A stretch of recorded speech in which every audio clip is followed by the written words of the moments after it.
Dans les Pyrénées-Orientales, à 40 km à l'ouest de Perpignan, sur la route de Prades, le village d'Éous est perché comme une ruche sur un flanc de montagne. Il domine le bassin de Conflans. Avec sa forme pyramidale, il figure parmi les 157 plus beaux villages de France. On appelle les habitants El Luerts, nom catalan qui signifie les arts verts. Ce nom est bien justifié dans le village le plus ensoleillé de France.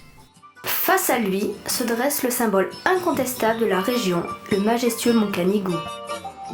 Le village d'Éous est dominé par l'imposante église de Saint-Vincent, édifiée au XVIIe siècle, construite sur l'emplacement d'un ancien château fort, où l'on y trouve encore certains remparts.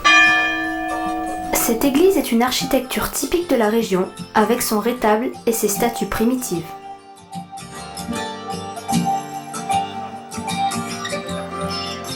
En entrant dans l'église, vous y découvrirez sûrement le guide attitré et bénévole, qui lui aussi est un monument local.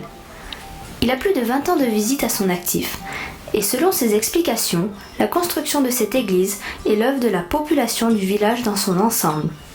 En principe, j'ai une moyenne de 28 000 personnes par an, mais l'église est ouverte toute l'année. Comment vivaient ces gens-là et tout ça, c'est une histoire qui me plaît. Avant, il n'y avait pas de télévision, donc on faisait beaucoup de veillées. Ça m'a, en faisant les veillées, on parlait avec les vieux. Et ça m'a donné une idée de poursuivre. Alors on a des archives quand même de 820. Alors c'est pour ça qu'on a beaucoup d'archives. Et c'est là que c'est bon de voir ces gens-là, comment ils travaillaient. Les sabots de bois que vous avez là, je les ai portés du 1er janvier au 31 décembre. Jamais de chaussettes, toujours dans la paille.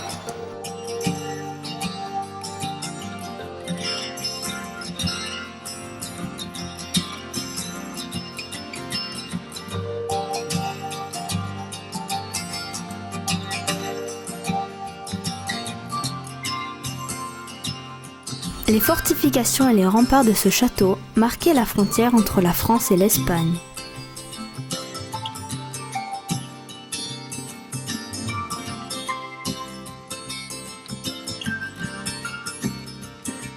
Après avoir visité l'église, allez dans les rues étroites et pavées pour découvrir le reste d'Éous. C'est très pittoresque et très propre. Vous passerez à travers des antiques passages voûtés et des escaliers.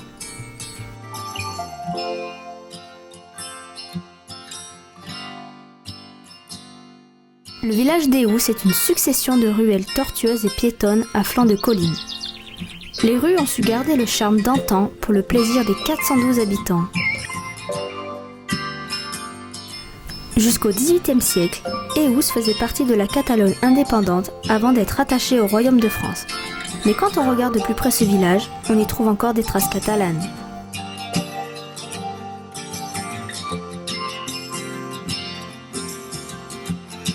Sans carte ni plan, on se livre à un parcours improvisé qui mène de maison en échoppe d'artistes. Éous, une histoire également de résistance. Cet harmonieux petit ensemble de maisons s'est bâti à la place de l'ancienne forteresse du Xe siècle, voulue par le comte de Cerdagne, où ce dernier repoussait les troupes françaises puis espagnoles. Ces époques lointaines ont cédé le pas à une ambiance paisible, propre, au repos intégral.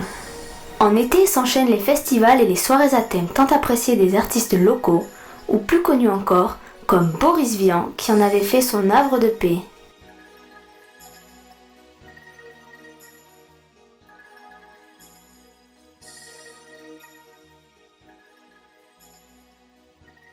Sans aucun doute, il fait bon vivre dans les ruelles ensoleillées d'Éous.